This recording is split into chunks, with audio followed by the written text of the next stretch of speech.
Edward the Confessor, how Edward's quiet rule caused a loud collapse. Gather round, dear viewer, for the tale you're about to hear isn't just about a king. It's about a cursed throne, a haunted conscience, a Viking apocalypse, a queen who married two kings, and a boy named Edward, born into a kingdom that made Game of Thrones look like child's play. Our story begins sometime between 1003 and 1005 in a sleepy Oxfordshire village called Islip, not the kind of place you expect to produce a future king and saint.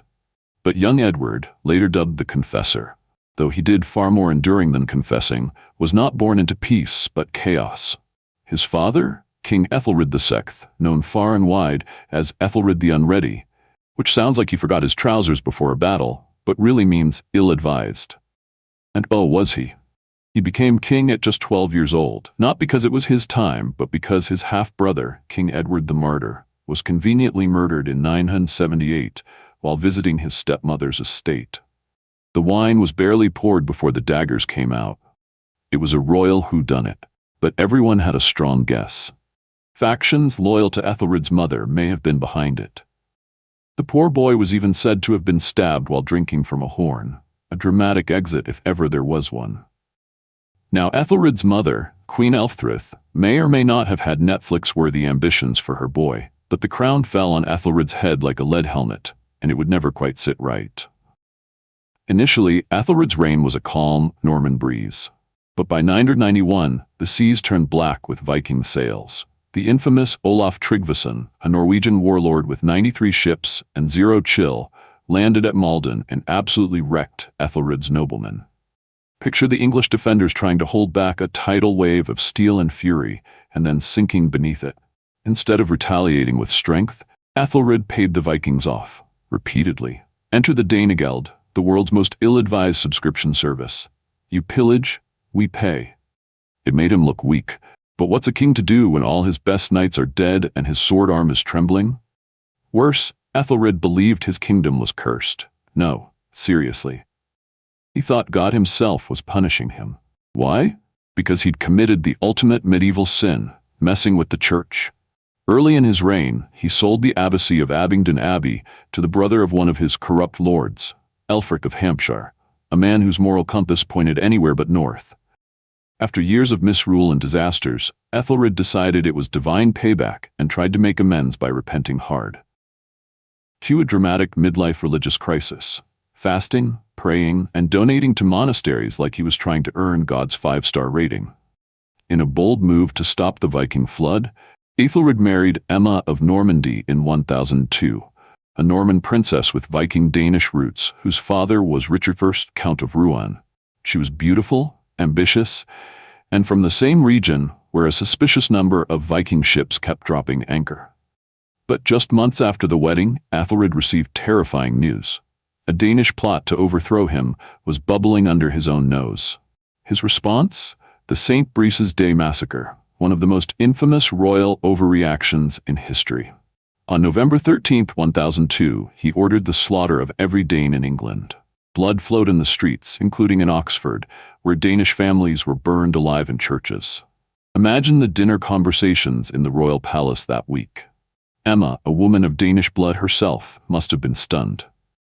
It was like Æthelred had just declared war on her entire ancestry. And the consequences? Massive. Among the murdered was Gunhild, the sister of Danish warlord Svein Forkbeard, who vowed revenge. Within years, he would invade and conquer England. Young Edward grew up in the eye of this political hurricane. His mother Emma had brought Norman culture to the English court, giving Edward an early taste for all things French. But in 1013, Svein Forkbeard invaded, and the royal family fled to Normandy. Edward spent his childhood in exile at the court of his uncle, Duke Richard II. Then came the real twist. In 1016, Sweyn's son Nut the Great, yes, that Nut, conquered England. And what did Emma do? Did she remain loyal to Æthelred's memory, protect her children, or retire in quiet widowhood? Of course not. In 1017, just months after Æthelred's death, Emma married King Nut, the very man who had taken her husband's throne and probably helped eliminate her son's inheritance. Edward was promptly abandoned. Mommy Dearest had chosen power over family. She wouldn't contact Edward again until the 1030s, when, surprise, surprise, her political fortunes began to falter. Meanwhile, Edward's brother Alfred tried to return to England in 1036, hoping to assert his claim. He was promptly betrayed, captured, and gruesomely murdered. Blinded so viciously, he died soon after. Edward never forgave the family responsible, so when he later married Edith, daughter of Godwin, Earl of Wessex, the main suspect in Alfred's murder, you can imagine the awkward family dinners. Emma and Æthelred's union had sown the seeds for a strange dynastic puzzle. Edward had Anglo-Saxon royal blood from his father and Norman nobility from his mother. When he finally became king in 1042, he was pious, cautious, and still very French at heart. His lack of heirs, possibly due to a vow of chastity, or the chilling experience of watching his own family implode, led to dangerous speculation about succession. And here's where it all ties back. Edward may have promised the throne to William of Normandy, his cousin Emma's great-nephew. Whether he really meant it, no one knows. But William certainly believed it, and after Edward's death in 1066, he used that supposed promise as justification to invade and win the crown at the Battle of Hastings. Edward had one full brother, Alfred, noble and unfortunate, murdered in 1036 or 1037 in a scandal so bloody it would forever stain Edward's relationship with his future in-laws. Imagine going to Thanksgiving dinner with your bride's family when everyone knows you may have been king while her cousin stabbed your brother in the spleen. Awkward doesn't cover it. Then there was Edward's full sister, Godjifu, not to be confused with Lady Godiva, though both were nobles who probably caused gasps. She married twice, first to Drogo, Count of the Vexin, who died in 1035, insert your own medieval Netflix murder mystery here, and then to Eustace II, Count of Boulogne, a man with a name that sounded like someone sneezed while naming him. But wait, this royal family wasn't done yet. When Edward's mother Emma remarried the Danish King Knut the Great, yes, that nut, she gave birth to Harthacnut, Edward's Viking half-brother who briefly took the English throne, and to Gunhild, who later became Queen Kunigund of Germany. You read that right. Edward's baby sister married into the Holy Roman Empire. The family WhatsApp group must have been exhausting. And then there were 6 more half-brothers from Æthelred's first marriage to Elfgifu of York, including the tragic Athelstan, Ecbert, Edred, Edwig, Edgar, and the strong and noble Edmund Ironside. The last great Anglo-Saxon warrior king, whose son and grandson, Edward the Atheling and Edgar the Atheling, were the last living male heirs of pure Anglo-Saxon blood. They would later be welcomed into Edward's household like long-lost ghosts of a fading lineage. Here's where the legend takes shape. Edward wasn't remembered as a warrior like his brother Edmund or a schemer like his brother-in-law Eustace. He was a monkish king in a knight's world, a man with a halo in one hand and a hunting falcon in the other. Descriptions of Edward only appear when he was around 60, yet the image is vivid, tall and imposing, with long, emaciated fingers so thin that light passed through them. His milky white hair and beard made him look like the ghost of an angel. His face, broad, flushed, and always glowing with serenity, except when he snapped. Yes, Edward was mostly patient, kind, and holy, but when he got mad, it was Old Testament fury, followed by immediate guilt and forgiveness. He was gracious to the poor, respected the mighty, and had a moral compass that never wavered, even as the political storm clouds swirled around him. He loved the hunt. Oh, how he loved it.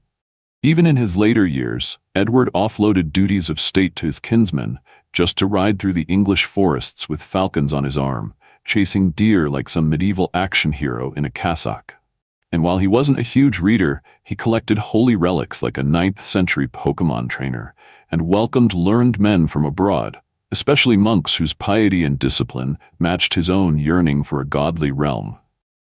But Edward wasn't always so serene. His early life? A survival horror story. Born in circa 1003, Edward came into a realm ravaged by Scandinavian warlords, with his father Æthelred helplessly watching England crumble like soggy shortbread. And if that wasn't bad enough, a famine in 1005 hit so hard that Archbishop Wulfstan described it as something from the Book of Revelation.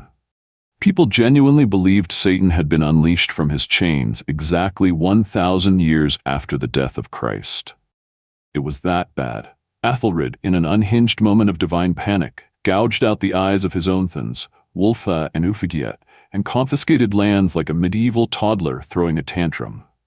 As baby Edward toddled about the royal palace, the world outside was descending into Norse-fueled chaos. In 1006 to 1007, the Vikings returned like unwanted in-laws, pillaging every shire in Wessex. Only a massive tribute paid by Æthelred saved the realm. In 1008, the king tried to fight back with England's biggest navy ever, assembled at Sandwich. Yes, the town is real.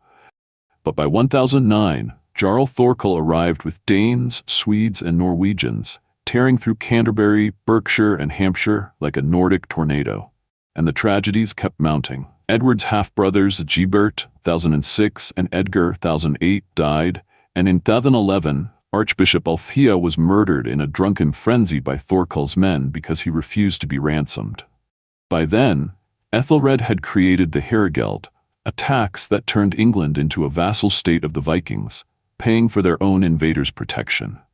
A medieval protection racket, if ever there was one. Some sources say young Edward was taken to Ely Abbey, wrapped in a pall adorned with green circles, and placed on the altar, a symbolic dedication to God, perhaps even intended for monastic life. Whether true or not, Edward's early years were steeped in religious ritual, political instability, and Viking fear. He was tutored by Bishop Ælfwine of London, saw his family crumble, his kingdom bleed, and his father break under the weight of divine guilt. And yet, through fire and flood, Edward endured. A boy raised during the storm of Viking England would become its final Anglo-Saxon king, a man who traded swords for sanctity, conquest for conscience. But fate had not finished with Edward. Ahead loomed Normans, rivals, betrayals, and a fateful succession crisis that would plunge England into the battle-scarred twilight of Hastings. In 1013, young Edward, all of 9 years old, watching the sky darken over England, not just with clouds, but with the sails of the Danish invasion fleet. After a brief burst of optimism, and likely a celebratory mead or two, when his father, King Æthelred the Unready, a man whose name literally means noble but hopelessly indecisive, began plotting a glorious comeback, everything suddenly fell apart faster than a wooden shield in a Viking raid. In July 1013, the ever-charming Sween Forkbeard showed up at Sandwich, yes, the place, with a fleet so massive it made England's defenses crumble like stale bread. Allies abandoned ship, figuratively and literally, and the once mighty Æthelred was reduced to playing hide-and-seek with his own throne. Even London, the proud, defiant borough which had resisted so many times before, gave up after a few Viking threats and a solid glare. So, off the royal family ran. Emma, Edward's fierce and fabulous Norman mother, grabbed Edward, his sister Godjifu, and little brother Alfred, threw them into a boat like luggage on a last-minute cruise, and set sail across the English Channel for Normandy, her homeland. Æthelred, rather than leading them like a brave father, loitered offshore near the Isle of Wight with his navy before finally joining them in exile. Classic Æthelred. But there was a twist. Edward's older half-brothers, Athelstan, Edmund, and Eadwig, opted not to join the family in France. Why? Because let's face it, spending a prolonged exile with your dad's second wife and her new kids isn't exactly a dream vacation. Besides, these three had their own claims to the throne, and awkward family reunions weren't going to help their political careers. And so began Edward's first taste of exile, a chilly Norman childhood of prayers, politics, and pastries. Then, plot twist. In February 1014, Sween Forkbeard dropped dead unexpectedly. Cause unknown. Was it gout, a divine smiting, or perhaps bad shellfish? Regardless, the sudden power vacuum left Forkbeard's son, the famous Knut, scrambling to hold on to England. This opened a door, and in walked Æthelred, grudgingly invited back by the English nobles, who, despite everything, still preferred a chaotic Anglo-Saxon king to a Scandinavian overlord. To sweeten the deal, Edward returned with a diplomatic envoy, possibly thinking he was going home for good. Adding to the intrigue, Edward's older half-brother Athelstan had just died. How convenient. And Edward's claim to the throne had quietly edged upward. With Norman Duke Richard II, his uncle, whispering in Æthelred's ear, it looked like Edward might soon be more than just an exile. But this is Anglo-Saxon England. Nothing is that simple. King Æthelred came back angrier than a monk whose ale was spilled. He launched a brutal attack on Knut's forces in Lindsey, burning and killing everything in sight. Men, women, livestock, probably a few family heirlooms for good measure. In a Game of Thrones-worthy betrayal, he murdered two Thins, Morcar and Sigefirth, after inviting them to a council in Oxford just to ensure nobody forgot who was boss. But the real drama came from within. Prince Edmund, Æthelred's surviving eldest son and Edward's half-brother, wasn't exactly thrilled that Edward was suddenly being considered as heir. In true medieval style, he rebelled. He freed the widow of the murdered Sigefirth, yes, that same one, married her, and gathered support from angry nobles. A bold move, possibly romantic, definitely a power play. Meanwhile, Edward, just 11 years old, could only watch his family implode. His father, now seriously ill, grew weaker every day. Edward, loyal and uncertain, stayed at his bedside, learning about power, pain, and perhaps how not to rule. Æthelred died on the 23rd of April 1016, and with Edward still too young to lead, Edmund Ironside, as he would soon be called, took the reins to fight off Cnut. For a while he held strong, but then came the Battle of Sandune, 18th of October 1016. A bloodbath so thorough that the Anglo-Saxon Chronicle sighed, all the chief men of the English race were wiped out. Poor Edmund, exhausted and probably paranoid, died mysteriously on the 30th of November 1016. Some say illness, others say murder. All we know is that Cnut now ruled England, and Edward, sensing things were about to get axy, ran back to Normandy like a cat chased by a wolf. Now here comes the royal twist that no one saw coming, except maybe Emma. In July 1017, Emma, Edward's own mother, married King Cnut. Yep, she married the Viking conqueror who'd just chased her husband into an early grave and had possibly ordered the death of her stepson. Why? Because power is a powerful perfume, and Emma was no fool. To do this, Cnut had to dump his first partner, Elfgifu of Northampton, with whom he already had kids, including the future King Harold Harefoot. Emma, now queen again, bore two more children, Harthacnut, Edward's half-brother, and Gunhild, who would later become Queen Kunigund of Germany. Edward, understandably, never quite forgave his mother. She had aligned with the very man who'd stolen everything from his father, his brother, and possibly his own future. And so Edward returned to Normandy once more, an exile again, now more hardened, more observant, and certainly more determined. The road back to England would be long, complicated, and full of even more family drama. Queen Emma of Normandy had pulled off the ultimate political pirouette. Emma had married the man who took her late husband's kingdom, and she did it with grace, pearls, and probably a crown on her head. Now Queen of Denmark and England, she effectively became stepmom to Viking royalty, and well, poor Edward was forgotten faster than leftover meat at a feast. In Normandy, Edward, now an awkward teenager, had two options: be bitter and productive. He chose the latter. He quietly built his image, worked hard to stay useful, and was thankfully protected by the Normans, though many at Duke Richard's court probably whispered, "Why is this Saxon kid still here?" Edward kept his head down, owned his piety, and perfected his pensive royal in exile look, one that would later do wonders for his sainthood campaign. Meanwhile, back in England, the Danes were consolidating power, and Edward might as well have been on the moon. For 20 long years, he was off the radar. Out of sight, out of court, out of mind, until on November 12, 1035, King Cnut the Great kicked the Viking bucket, and with his death came the political equivalent of a royal bar brawl. Cnut's empire, sprawling across England, Denmark, Norway, and parts of Sweden, disintegrated overnight like soggy parchment. There were two main contenders for the throne: Harthacnut, Cnut and Emma's son, legit heir, but inconveniently off playing Viking monopoly in Scandinavia. Harold Harefoot, Cnut's son from his other relationship, a bit shady, a bit ambitious, very much on the scene. With Harthacnut conveniently away fighting Magnus of Norway and Harold conveniently already in England, Emma was left in a pickle. She couldn't hold England for her absent son, and her stepson Harold was already cooking up a full-on usurpation buffet, complete with assassinations, propaganda, and a side of treason. So what does Emma do? She dusts off her address book and calls the sons she forgot existed, Edward and Alfred, still exiled in Normandy like a pair of royal relics gathering dust. "Help me, boys," she cries, "come crush this rebel." And here's the plot twist. They actually answered her call. Despite being ghosted by their mother for 2 decades, the sons of Æthelred boarded ships with fire in their hearts and probably a healthy distrust of family. In 1036, Edward sailed up the Solent River like a medieval action hero and met Emma at Winchester.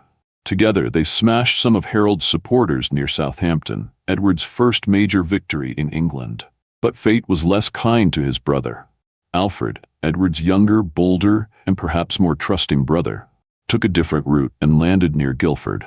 Unfortunately, he trusted the wrong man, Earl Godwin of Wessex, a slippery noble who swore loyalty with one hand and stabbed backs with the other. Godwin betrayed Alfred, handed him to Harold Harefoot, and the rest is pure horror. Alfred was blinded so savagely, likely with red-hot irons, that he died shortly after. His death was an unforgivable crime, and Edward never let go of that grudge. It burned in his soul for years, and would come back to haunt the very man who helped him to power. Even though Edward had won a battle, he couldn't hold the country. Harold Harefoot was gaining ground like a bad rumor, and Edward was forced back to Normandy, likely feeling that once again, nobody wanted him. Harold then did what most insecure usurpers do.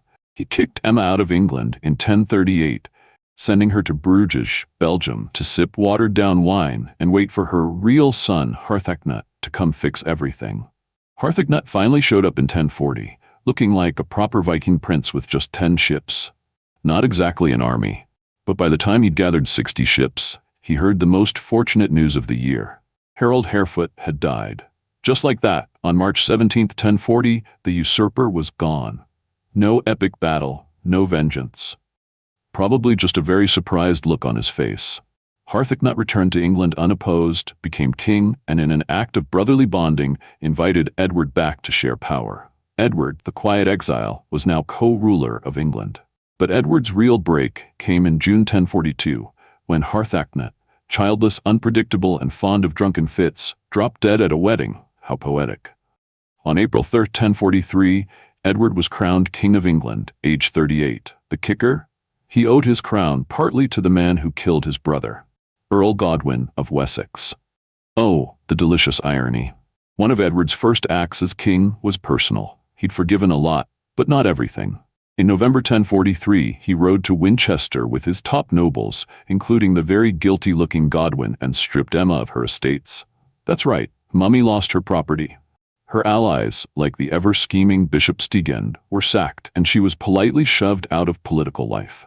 But Edward, like any classic British gentleman, cooled off. Eventually, Emma was welcomed back into the royal fold, probably bringing apologies, baked goods, and a renewed understanding of which son she should favor. Now, if politics make strange bedfellows, then marriages make even stranger ones. In January 1045, Edward married Edith, the daughter of, drumroll, Earl Godwin. Yes, Edward married the daughter of the man who helped murder his brother. Was it love? Possibly. Was it politics? Definitely. But Edith was no pawn. She was a Renaissance woman before the Renaissance. Beautiful, multilingual, educated, and pious, she read books, embroidered royal robes, and reportedly made Edward look like a proper king. Her biographer described her as not so much a spouse. Let's set the stage. King Edward the Confessor is sitting on the English throne. He's deeply religious, surprisingly childless, and perhaps a bit too attached to his Norman and German buddies. Think of him as the aloof but surprisingly chill monarch who would rather pray and hunt than meddle in politics. Unless, of course, his pride gets bruised. Edward had recently helped the Holy Roman Emperor Henry III, which sounds noble, but was also a political move. Count Baldwin of Flanders didn't like this one bit. So what did he do? Like any medieval warlord with style, he sent a raiding party. And not just any party. Leading the charge? None other than the exiled Danish lord Osgood Klappa, who sounds like a Viking pirate and probably acted like one too. He brought 29 ships across the sea and laid waste to parts of Essex, just to let Edward know Baldwin wasn't thrilled about him playing European chess behind his back. But wait, more chaos incoming. Enter Sween, son of the powerful Earl Godwin and clearly the family's black sheep. This man was the medieval version of a scandal magnate. Here's his rap sheet. In 1047, he kidnapped the abbess of Leominster, trying to force her into marriage. You read that right. He abducted a nun. When his cousin Earl Bjorn tried to stop him, Sween murdered him. Unsurprisingly, this led to exile. But Count Baldwin welcomed him with open arms. We're starting to see a pattern here.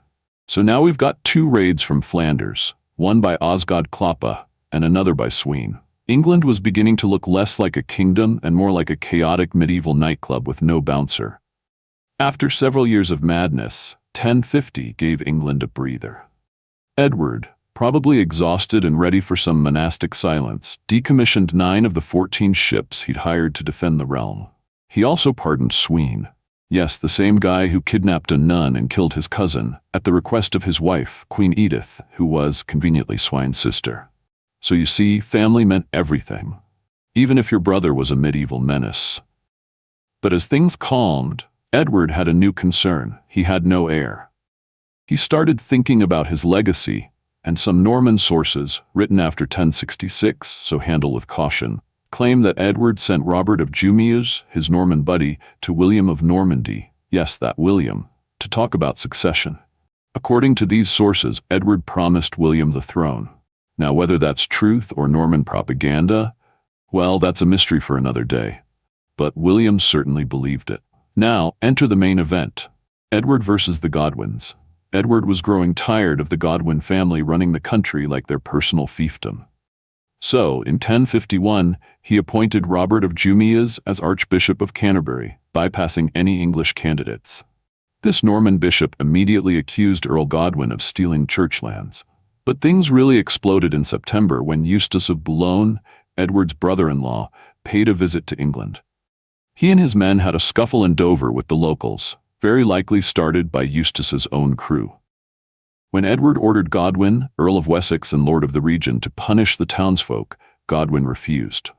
Now imagine the tension. The king gives an order. The most powerful noble in England flat out says, "Nah." Edward was livid. He summoned a great council in Gloucester, backed by a coalition of earls, Siward of Northumbria, Leofric of Mercia, and Ralph of Mantes, another one of Edward's Norman favorites. Meanwhile, Godwin gathered his forces at Beverstone, just to the south. Robert of Jumièges, never one to miss a dramatic moment, accused Godwin of plotting to kill Edward, just like he'd supposedly murdered Edward's brother Alfred during the power struggles of the 1030s. Things looked set for war until everyone realized nobody actually wanted civil war. So instead, the political chess game began. Godwin's support crumbled. His son Sween was declared an outlaw. He was ordered to send hostages to Edward. And eventually, the once mighty Earl of Wessex found himself fleeing to Flanders, tail between his legs. His sons Harold and Leofwine escaped to Ireland, while Queen Edith, suspected of sympathy, was tossed in a nunnery.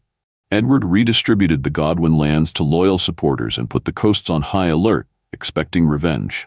And revenge did come. In June 1052, Godwin tried to return. Edward's navy harassed him all along the coast and sent him packing. But by August, the Godwins had better luck. Their Irish fleet linked up with their Flemish allies, and suddenly they were making moves across England's southern coast. By mid-September, they reached London. Edward scrambled to prepare for war. His allies panicked. Robert of Jumièges fled for his life. Edward was left nearly alone.